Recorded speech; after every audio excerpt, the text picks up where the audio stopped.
నమస్కారం అండి. నా పేరు రవికుమార్ అండి.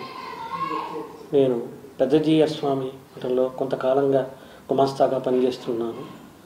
అలాగే కేబుల్ బిజినెస్ ఉంది, రియల్ ఎస్టేట్ వ్యాపారం కూడా చేసుకుంటూ ఉన్నాను.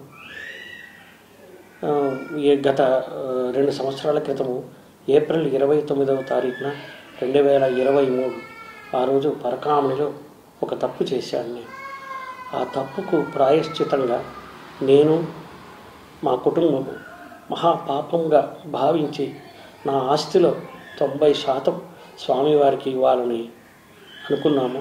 అలాగే స్వామివారి రాసి ఇచ్చాము. కానీ దాన్ని కొంతమంది మరోలాగా భావించి దాన్ని ఇంకోలాగా మాట్లాడుతూ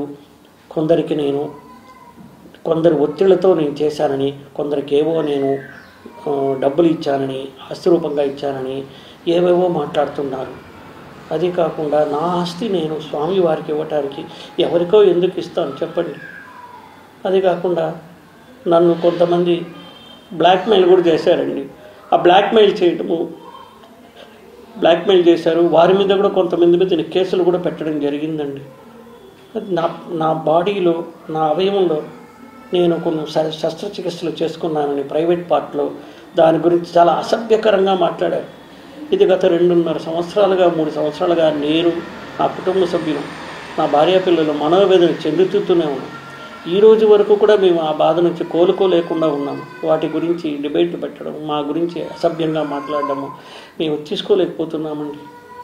దీన్ని పై న్యాయస్థానం వారు నాకు ఎటువంటి వైద్య పరీక్షలు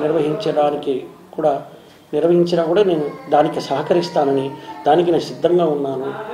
ఆ యొక్క వైద్య పరీక్షలు లేవని నేను నిరూపించుకుంటాను. ఎందుకంటే అవన్నీ అవాస్తవాలు. వీరు చెప్పేవన్నీ ఏది కూడా వాస్తవాలు కాదు.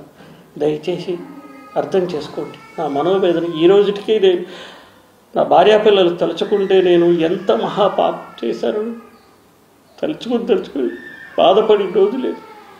దయచేసి ప్లీజ్